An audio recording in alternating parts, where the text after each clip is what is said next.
લઈએ। પહેલો પ્રકાર છે પાસાનો માનક પાસો, સ્ટાન્ડર્ડ પાસો કહેવાશે, અને બીજું છે સામાન્ય પાસો। હવે આ બંનેમાં ફરક શું છે તો તે ધ્યાન આપીએ।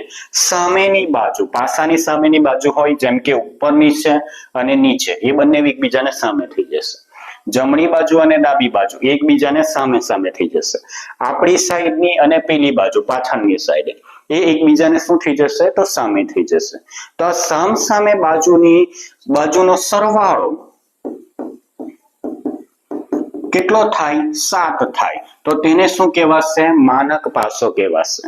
અને સામાન્ય પાસો એટલે રેન્ડમલી ગમે તે નંબર આપી દેવામાં આવે તો તેને શું કહેવાશે તો સામાન્ય પાસો કહેવામાં આવે।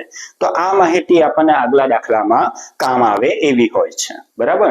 ઓકે, તો અહીંયા તમને બે વસ્તુ ખ્યાલ આવી ગઈ, માનક પાસો કોને કહેવાય અને કોને કહેવાય। ઓકે, આગળના દાખલાની અંદર આપણે આ બાબતની ચર્ચા પાછી કરીશું।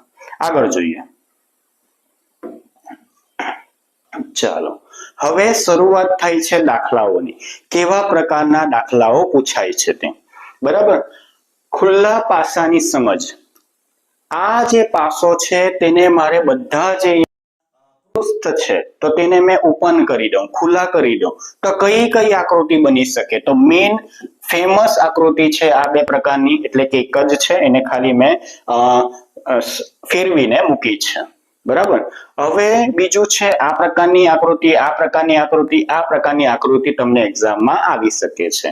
એટલે કે ધારો કે સવાલ એવો પૂછાય કે એક પાસાને ઓપન કરી ખુલ્લો મૂકતા આ રીતના અંક આપે છે, એટલે કે આ રીતની આકૃતિ આપે છે, તો કોઈ એક અંક આપી દીધો હોય, ધારો કે 5, તો 5 ની સામેનો અંક કયો હોય આવો પ્રશ્ન પૂછે। 4 ની સામેનો અંક કયો હોય તો એવા પ્રશ્ન પૂછે। એટલે આ પાસાને ઓપન કરવામાં આવે, ખોલવામાં આવે તો કઈ રીતની આકૃતિ બની શકે છે, તો આવી રીતની આકૃતિ બની શકે છે। અને એની અંદર નંબર આપેલા હશે અને એનો જવાબ આપણે લેવાનો હશે।